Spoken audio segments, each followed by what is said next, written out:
Hey everyone, Joe's Fishing here. I hope y'all are having an awesome day.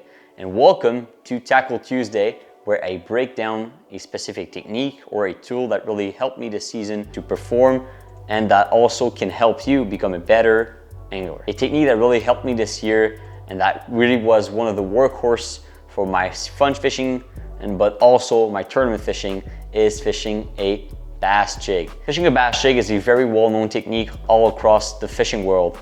Most people fish it around structure, docks, flipping it underneath the docks and stuff like that. It's a very well-known technique. But a way that I fished this year, this technique that was different from everything that I've heard or that I fished before was fishing it around grass, but casting it inside the grass and ripping it out.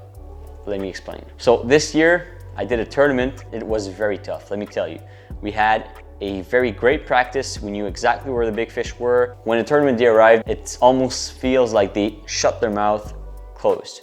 Like they wouldn't bite anything. So the only way you had to get those fish to bite was either to go super slow or to present them a reaction strike. So I remember fishing a specific spot that I used to fish, rocks around the weeds, and I would normally cast my bait on the rocks and just drag my bass jig. But I remember missing my cast and casting it a bit too far and casting it inside the weeds. And I remember ripping my jig out of the weeds so it would clear out and not have any weeds stuck on the jig. And I got bit right away, right on that fall, and I caught a 19-inch and 3/4 smallie. So at that moment, it really kicked something inside my brain and really made me think that this might not have been a fluke. This might have been something that I can replicate elsewhere. So I started fishing that technique, and actually I started catching a lot more fish, just casting my bait inside the weed line and ripping my jig out. And that fall, that very aggressive fall of the bass jig would create a strike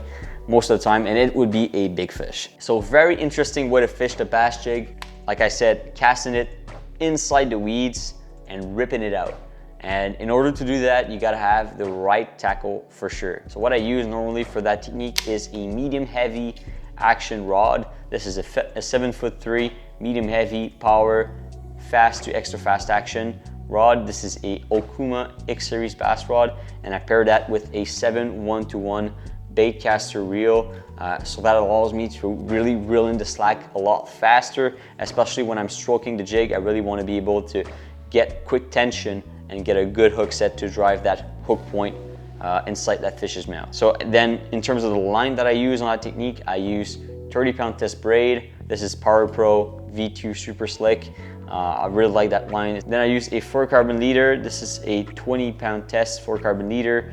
I use between 4 foot to 6 foot of leader material depending on how clear the water is that I'm fishing, and am I fishing around cover or anything like that. The most important part about this whole combo is the jig. The bass jig that I use normally is a tungsten bass jig. This is a 74th element tungsten bass jig. This is in the pumpkin watermelon color. I really like that color for fishing for smallmouth in clear water, but I can also go to a darker color. But most of the time I use the pumpkin watermelon color with a standard 4-inch creature bait on the back of it. I really hope you guys learned something from this video, and I hope you guys try it, because I'm telling you, if you fish this bait the way I just told you, you might just win a few tournaments with it.